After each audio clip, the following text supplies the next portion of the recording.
असू द्या, तमाशावाले असू द्या नाहीतर कीर्तनावाले असू द्या, व्यापारी असू द्या नाहीतर शेतकरी असू द्या, ज्ञानेश्वरी लिहिणारा असू द्या किंवा कादंबरी लिहिणारा असू द्या, पहिली सुरुवात कुठून होते हो? गणपती बाप्पापासून आहे ना. तमाशात सुद्धा पहिला काय घेतात? गण घेतात ना, मग गवळणी घेतात. तसंच कीर्तनातही पहिलं कोणाला नमन करतात? कोणाचं नमन करतात? गणपतीरायाचं नमन करतात. आता महाराष्ट्रामध्ये एकदम आनंदाने उल्हासाने धूमधडाक्याने काय चालू आहे? गणपतीची आराधना चालू आहे.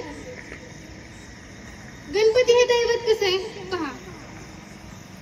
पुरुष लोकांच्या कमरेला करदुडा असतो ना, तसंच गणपती बाप्पाच्या कमरेला सुद्धा 4 पदरी करदुडा आहे. 4 पदरी करदुडा म्हणजे काय तर 4 वेद, 6 हात म्हणजे काय तर 6 शास्त्र, आणि गळ्यातील 18 अलंकारा माळा म्हणजे काय तर 18 पुराण. जो 4 वेद, 6 शास्त्र आणि 18 पुराण आपल्या अंगावरती वागवतो तो गणपती बाप्पा. गणपती कोणाला म्हणायचं? ऐका. ज्यांचं स्मरण केल्यावर बुद्धीला मिळते गती, ज्यांचं स्मरण केल्यावर बुद्धीला मिळते गती, सात्विक होती मती, आणि त्यांना म्हणायचं गणपती. विठाला